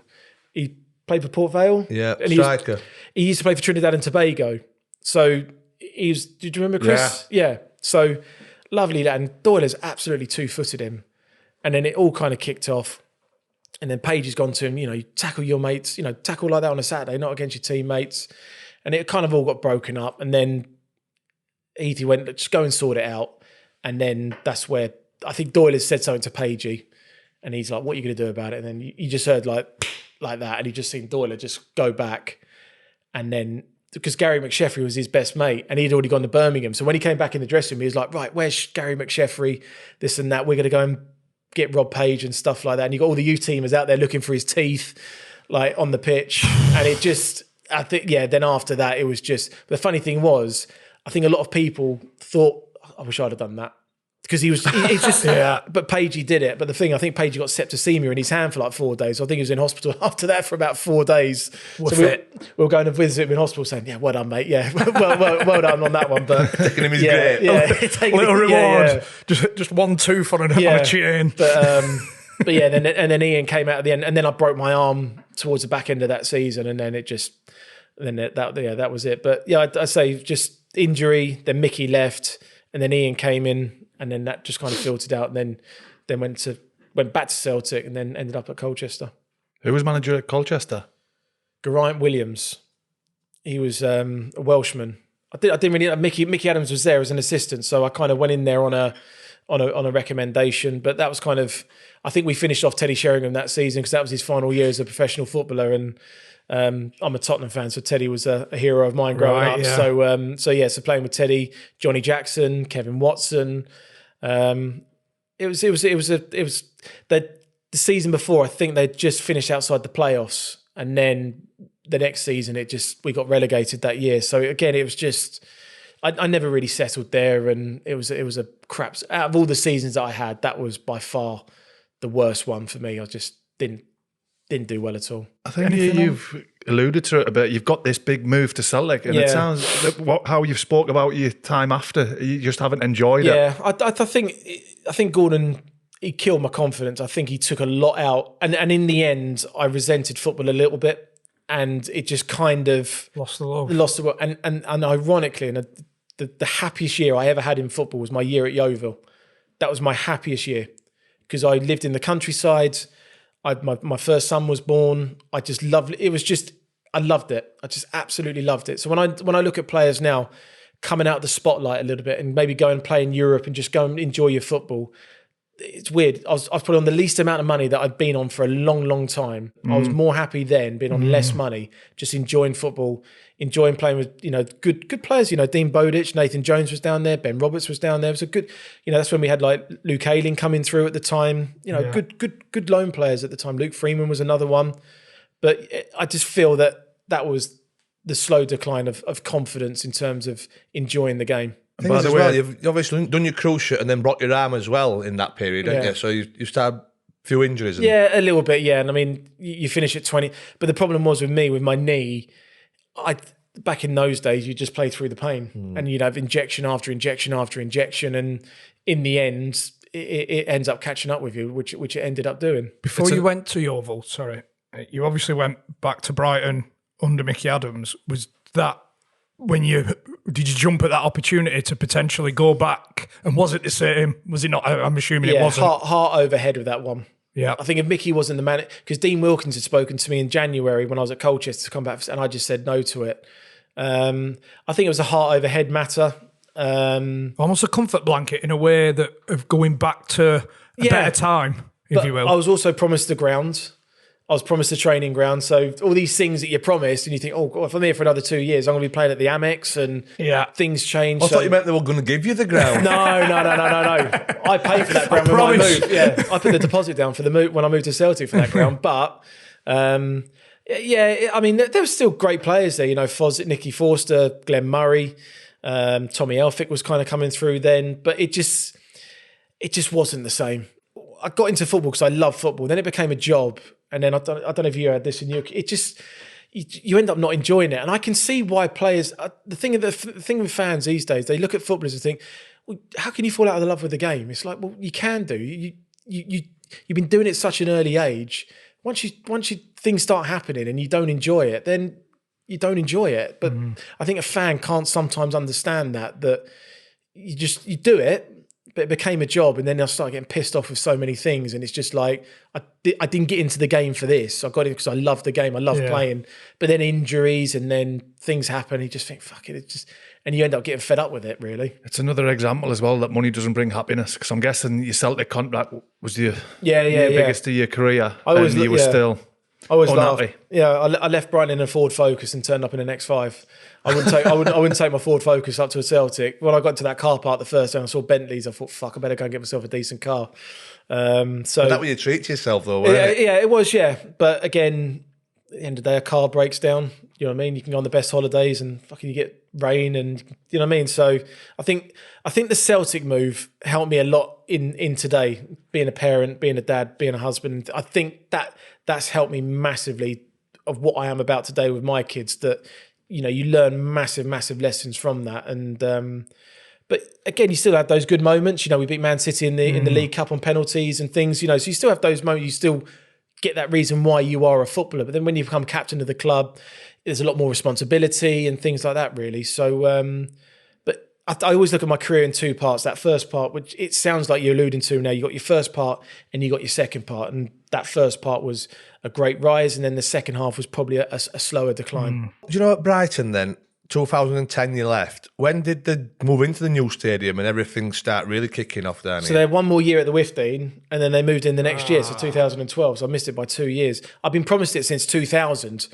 So I kind of, Dick Knight was like, we're going to be moving there. And I was like, great, fucking great stadium. And just, it didn't happen. But, I go there now and, it's an amazing stadium. It's a nightmare to get in and out of, but it's, the club's come forward a lot now. And I think people have contributed to that, but the Withdean years were the great years. And sometimes you speak to fans and they kind of miss those days. Yeah. You know what I mean? You miss those days. Going to a 5-star resort is lovely, but you do miss the 3-star hotels that, with your mates when you're 18, 19, really. So yeah, but yeah, great stuff. But I never got to play in it. I just commentate on it now. How was Gav Williams at Yeovil? He's another. I think he's got like bipolar, because one minute he's like great, and then the next minute he's one of those ones. I don't know if you ever played with players that love giving it, but if you did it back to him, absolutely hated it, just didn't like it one bit. So he cut someone's socks once, and someone cut his socks. So what did he do? He parked his car in the middle of the road because he was injured, got his car keys, drove his car, just left it in the middle of the road. Boys training, police has turned up, someone's car's, he's just left it in the middle of the road. And then we went paintballing. Bit petty. We went paintballing, and those smoke grenades you buy. So he's bought this smoke grenade, and he's brought it into training, and we're like, what's that for? And he's like, wait and see. Did you ever play at Yeovil? Yeah. So you kind of walk in, it's a tight little tunnel area, but on the right-hand side, there's a physio room, and it's got this little window, and there's a lock on it. So lads are getting strap-ins, physios are in there. He's thrown the grenade in, and the thing is just blown up. Smoke is going everywhere. He's locked the door, and you've got like this window, and you've got players like banging on the window, like trying to get out. No escape. No escape. You've got the smoke coming out from underneath the door like that. Terry Skiven's coming. What the fuck's going on here? And he's just seeing all this smoke, and he's just got players banging on. Let me out! Let me out! Let me out! Let me out! He was just mad like that, and he opened the door. Fucking all this smoke coming. He got players on their hands and knees, like kind of like breathing for life in that. But just funny guy, but just could take a prank to like to the next level. We're all showering, and he didn't realise the gaffer was in there. He went there with a fire extinguisher and fucking hosed the whole place down, didn't he? And he didn't realise the gaffer was there as well. got him with those, the spray one, which was quite funny. But I remember playing a game of MK Dons Tuesday night, and he's kind of come out, and him and I'm kind. The stretch you do where you kind of sit on one knee and you kind of lean the other one forward, and he's kind of got his legs like that. And I'm talking to him, and I could see this like steam coming up. He's only having a piss on the middle of the pitch during, like, he's got his legs like that, and I just see him. I was like, he's having a piss in the middle of the pitch before the game. I was just like, oh my god! I reckon you'll have done that in your career. I definitely did it on the South End bench. Just down go for the South End. Go down there, and there's like the sort of the benches are in seats up behind with walls here. I can't be asked going in. I must have come off. Like I must not have started on the bench. I must have come off. And thought I need a piss and I can't be asked. Yeah, great. He was a very, very good player, but yeah, just those kind of pranks. Yeah. Finished off at Bristol Rovers. Was injuries again? Yeah, I mean, the whole that just finished me off. Did you get offered a new contract at Yeovil but turn it down, by the way? Yes. Because you just said it was the... Yeah, so Yeovil was always a club that would have like 28 new players every season. And because we finished quite well, Skivo was like, things are going to be done differently this year. We're going to give out new contracts before the end of the season. So you can go on your holidays, you can sign the contract. We're going for it next year. We're going to keep the new... So I'm talking to like Dean Bowditch, Andy Welsh, Craig Alcott, those kind of players and going, well, if you sign for another year, like, we're kind of half in agreement with it. Right. So we played Carlisle last game of the season. So on the Friday, Skivo's gone, right, there's your envelope, So we've all been given envelopes. Open it up. It's the same contract we signed the year before. It's the same date on it. It's the same contract. So I'm like, that's fucking... And then I've got the same contract. So they hadn't offered us a new contract, but it looked like they had done. So we played the last game of the season. We go on our holidays, and then you've got different clubs calling you because you're on a free. I'm trying to get hold of Skivo. He's not picking up his phone. I'm trying to speak to Nathan Jones, and he's like, call me tomorrow. And it just kind of went on and on and on and on. And that's when Paul Buckle rang me and Gary Waddock at Wickham. And I'd already agreed to go to Wickham. And then Dave Lee was my agent. You know Dave Lee? No. So he's an agent. So I used to play with Dave. And he said, Bristol Rovers. I said, but I've given Gary my word that I'm going to sign, because Gary was going to go on holiday on the Tuesday. And I said, I'll fly back from Spain. I'll sign on the Monday. And so you go on your holidays and you'll be fine. Then Dave's rung me and said, look, Paul Buckle wants one more word with you. And he's kind of gone, name your price. So realistically, I've just gone that. And I was like, they'll never go for that. And then Dave's come back, yeah, they'll do it. I was like, fuck, I've got to ring Gary Waddock now and tell him that I can't fucking sign. And he went absolutely mental. He went absolutely mental. I don't blame him at all. So I was very much like, I gave you my word. But when Buckle came back and said, yeah, I'll do that, I was like, fuck. Like, you know, one of those dudes that they'll never agree to that. And he did do. I was like, shit. Like that. I rang him up and he went fucking ballistic at me. He goes, I can't go on my holidays on Tuesday. Now I've got to go and find another player. But again, going after money, and it just didn't materialise like that, really. I just had a son, so it's just kind of like, you get into 28, you get into those stages of your life where you think your big contracts are slowly going. But yeah, just big club Bristol Rovers, but the way that it was run was just a complete and utter mess. Was you forced into retirement? Yeah. I mean, at the end of it, I ended up just passing a ball, and my knee just went, and my knee just blew up.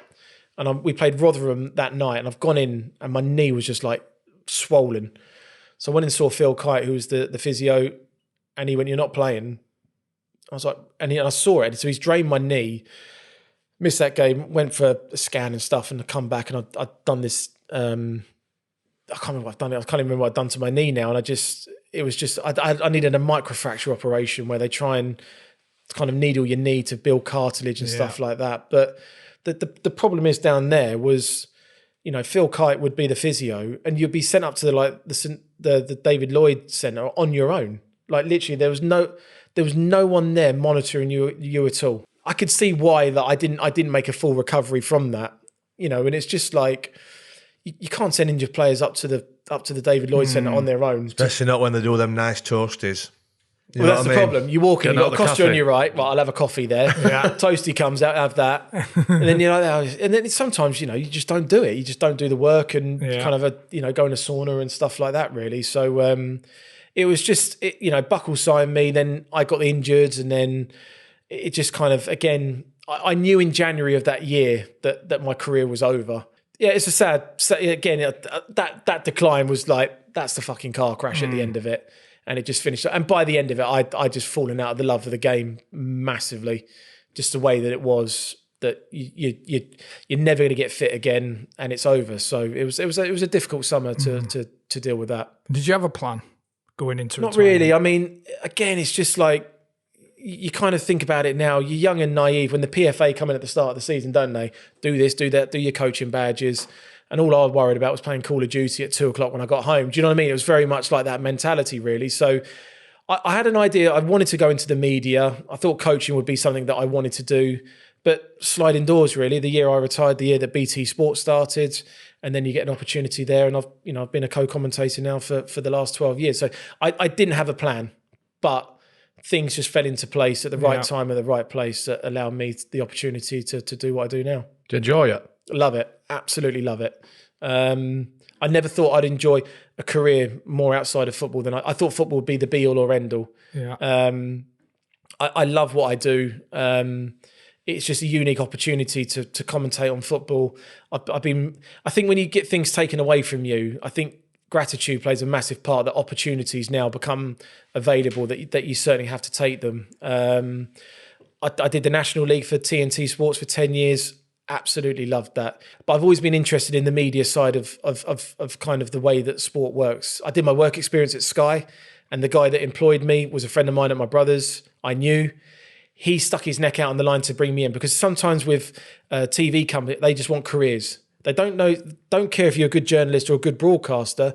He's played 200 times in the Premier League. Yeah, but can he analyse a game of football? There's two different aspects to that. And I learned the craft of being a co-com, and I wanted to get better, and I wanted to be good at what I did. But then I was really lucky. I'd worked with Peter Drury, John Champion, Steve Bauer, Adam Summerton, Derek Ray, who does the voice of EAFC. I worked with all of those, and I kind of learnt so much so quickly.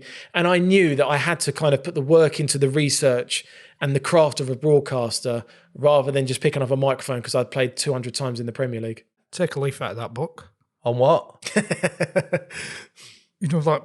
Like the research, put a bit of effort in, and you can't just turn up because you played 200 I've done it for the last fucking 7 years. Did you drop any bollocks early on? I not really, no. I said the word bollocking once, which got me a slap on the wrist, but you've just got to be so careful now how you address things and just make sure that you're saying the right things, really. But yeah, thankfully, touch wood, I've been all right so far. But, fans are just on you like all the time now, just fucking on you all the time. You make one mistake, sometimes you're doing games off, you're only seeing the TV, and you might call a player out wrong who's had a shot. He doesn't know what it's Smith who's, and they're relentless on social media. The fans these days of you commentating, and the abuse you get now is just relentless. Absolutely relentless. Do you bother reading it? I used to. I used to take it really personal. I used to kind of bite back on everything. I literally used to bite back on everything. Like Hartlepool fans, like they were on my case like all the time. It would get really personal. And I remember going to the Bristol City Stadium where Hartlepool played against Torquay, and Hartlepool won. I remember pulling up, and in my car there's people banging on my window. Kind of, it's an and it used to get like really, really aggressive. Like in terms of, back then it hurt me a lot, and the things they used to call me. And I always remember once they've got an opinion of you, you can't change it. And I remember the only time I've ever done this in my career, we did Hartlepool, and I said to Adam Summerton, who I was working with, I am not going to say a bad word about Hartlepool all the first half. So everything they do is complimentary. Best manager, Dave Challoner. Reso's the best player in the National League. Nicky Featherstone, the best holding midfielder in the league. Ferguson, best left back. I was so complimentary. If they missed a shot, unlucky. Great this. I never said anything wrong. Half time. He hates us. He's a wanker. He's this, he's that. And I said, see, you just you can't win. Battle. You can't win. And Kevin Kilban said to me, like, football fans, he said, get used to them on social media. The way that I see social media, have you ever seen Ace Ventura when he goes to the flat and he has the sliding door? Yeah. And he goes, so when you turn Twitter on, it's that noise. And when you turn off, it's like that. I came off it about 2009. I just could not be arsed with it anymore, honestly. And some of the abuse that people get now, it's just relentless, absolutely relentless. Why do you want that? I'm on it now, but I'm just very bad. This is what I'm doing, and I just stay away with it now because there are some prats out there. Is there any other tunnel scraps just before I finish from Brighton? Not. We've had a few. Chesterfield was one. We lost at Chesterfield once in one season, and it's like halfway through the season they're banging on the dressing room doors, and you just think the kind of the theory we'll get them back, and then we played against them, and those kind of porta cabins didn't really hold a lot of weight, and I remember fighting with them, and then the fucking floor just literally went. So we were all fighting each other, and then the floor just broke underneath us. That was with Chesterfield. The So you in the porter cabin? You got in? yeah, we got a fight. Yeah, in the porter cabin. All of it was like a big scrap again. It was like the Battle of Longford in Ireland. You know what I mean? But that was just the thing. Just kind of just went like that. Floor collapsed. Floor collapsed. Yeah. So we've like all gone from, and then all of a sudden we're trying to pick each other up. It's like, you're right, mate. You're kind of you're right down there, just trying to get them back up. So that's the only other one I can think off the top of my head. Well, brilliant, mate. What's best fish and chips in Brighton? Good question. That's the best question you've ever asked. That. Thank you. Yeah, from an hungry man. There's one in Hurstpier Point. It's amazing. It's just on the corner by the round. I can't remember the name of it, but if you put fish and chips Hurstpier Point, that's a really, really, really good one. I can't remember the name, so I can't help you on that. But there's anyone down the seafront, mate, they'll be good out there. They'll be out there. They'd be in the sea 2 hours ago, so they'll be as fresh as a daisy. And again, I apologise for the scenes you saw Yeah, on that arrival. was. Yeah, I must have seen a couple of whales. I thought, yeah, in the sea at some point, dolphins and something. I thought you three were just professional, kind of the way the studio's set out. This is amazing, but yeah, John in his undies, and then you two in your towels and stuff like that. Luckily, he didn't ask me to bathe. Honestly. Thankfully, he didn't ask me to. gaff. Yeah, luckily, he didn't ask me to scrub your back. But I was a little bit worried after 5 minutes, but I've thoroughly enjoyed it. So thank you for having me. Top man, mate. Thank you very much. Really appreciate it. Cheers, pal. No worries.